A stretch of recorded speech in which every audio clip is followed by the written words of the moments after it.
When creators imagine success, they usually picture growth, more listeners, more comments, more shares, more messages that start with, "Hey, we love your show." And of course, the big dream, monetization.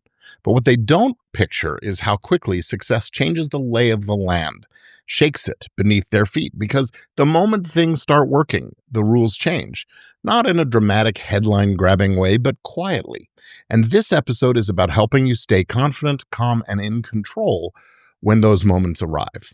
We're talking about the legal mistakes creators make when things start working and what to do instead.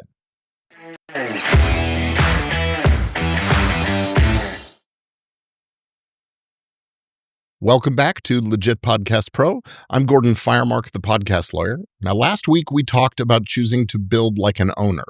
Today is about protecting that choice as the momentum builds. Now, here's the good news right up front. Most legal problems creators encounter are completely avoidable. They don't come from bad intentions. They don't come from recklessness. They come from success showing up before the structures and frameworks are in place to handle it. So let's walk through the most common mistakes creators make when things start working, and most importantly, how to think about them in a way that supports growth instead of slowing it down. Now, the first mistake is assuming that ownership is obvious. Now, early on, it feels obvious. It's your idea, your voice, your time, your channel. You've paid the costs of things. So, of course, it's your show. But once value appears, questions will naturally follow. Who owns the podcast? Who controls the feed? Who can approve sponsorships? Who can license clips or create spinoffs?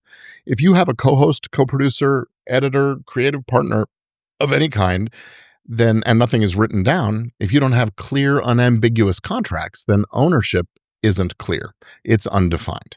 Undefined ownership doesn't necessarily stop growth, but it does create uncertainty, and that uncertainty makes every decision a little heavier and harder than it needs to be. Clear ownership isn't about distrust, it's about confidence. When everyone knows the rules of the road, collaboration gets easier, not harder. The second mistake is moving fast on opportunities without slowing down to really pay attention to terms.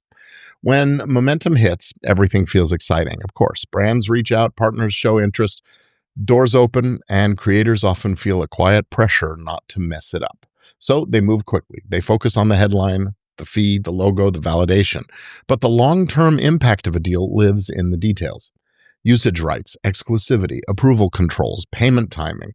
These terms don't just shape the current deal, they shape what you're able to do next and ongoing. Smart creators learn that pausing to review terms isn't a sign of inexperience, it's a sign of leadership. The third mistake is keeping collaborations informal as the stakes rise. Early informality, of course, feels natural. You're building together, you trust each other, you're focused on creating. But growth adds pressure. Money enters the picture, deadlines matter more, expectations increase.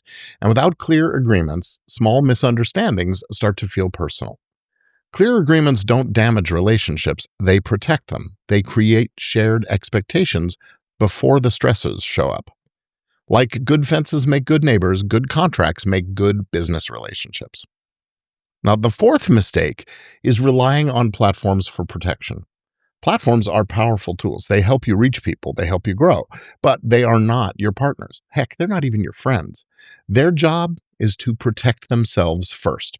When disputes, takedowns, or policy changes happen, creators often realize that they're standing alone. Smart business owners plan for that reality. They build protections outside the platform. So platform changes feel like minor adjustments and not emergencies. Now, the fifth mistake is waiting until later to get legal. Later almost always means after momentum has created some form of complexity. And at that point, you're no longer building, growing, scaling, you're fixing. You're playing catch up. And fixing is always more stressful and more costly than setting things up intentionally. So here's the reframe I want to leave you with. Success doesn't create legal problems. It reveals where your structure hasn't caught up with things yet. Now, that's not a failure, but it is a signal that what you're building matters, and it matters enough to protect. Now, if you've been following this series, you can see the path forming. We started last week with a discussion about deciding to build like an owner rather than just a creator. Now, today is about protecting that decision, because confidence doesn't come from hoping things work out. It comes from knowing your growth is supported. clear ownership, thoughtful agreements, intentional structures. Those don't slow momentum, they make it sustainable to allow you to take big, bold, decisive action to move yourself, your show, your business toward your big, hairy, audacious goals. I love that phrase. They allow you to enjoy success instead of worrying about it or what's just around the corner. So, next time we will get even more practical. We'll talk about hiring help for your podcast the right way, because growth almost always means building a team, and learning how to do that well is one of the most empowering upgrades you can make as a creator owner. So, till then, stay creative, stay focused, and stay legit. See you again next time.